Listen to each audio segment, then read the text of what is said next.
Friends, কয়েক মাস আগে আমি আমার বাগানে যে গাছগুলি বসিয়েছিলাম সেগুলি আপনাদের সাথে শেয়ার করেছিলাম। তাই আজ গাছগুলোতে ফুল হয়েছে, তাই এখানে শেয়ার না করে পারলাম না।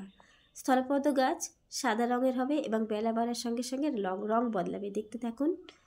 এবং স্থলপদ্ম ফুলের সাথে এই কালার ফুলগুলোও হয়েছে, খুব সুন্দর দেখতে হয়েছে। এতে আমি খুব খুশি এত সুন্দর ফুল হওয়ার জন্য। এবং বাগানে পেঁপে গাছে পেঁপে হয়েছে, এতে আমার খুব ভালো লেগেছে যে আমি নিজে হাতে বসিয়েছিলাম সেই গাছটা, আমার পরিশ্রমটা সার্থক। যেমনই হোক কিছুটা পেঁপে তো পেয়েছি। এবং 3টে গাছ বসিয়েছিলাম পেঁপে গাছে, তো সেই 3টে গাছেই পেঁপে ধরেছে, কম বেশি কিছুটা, তা আপনাদের সাথে শেয়ার করলাম। যদি ভালো লাগে তো লাইক করবেন। এই পেঁপে গাছটি অনেকগুলো পেঁপে আছে এবং 3 নাম্বার গাছ, 3টে গাছে পেঁপে হয়েছে, অন্য গাছগুলোতে এখনও পেঁপে আসেনি।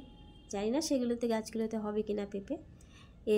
পরে যে গাছটি আসছে এই গাছটিতে খুব সুন্দর দেখতে পেঁপেগুলো। এই গাছটির পেঁপেটাও খুব ভালো, নিজের হাতে বসিয়েছি তো, এই নিজের হাতে বসানোর মজাই আলাদা। গাছগুলোতে যখন ফল হয় না, খুব আনন্দ হয়।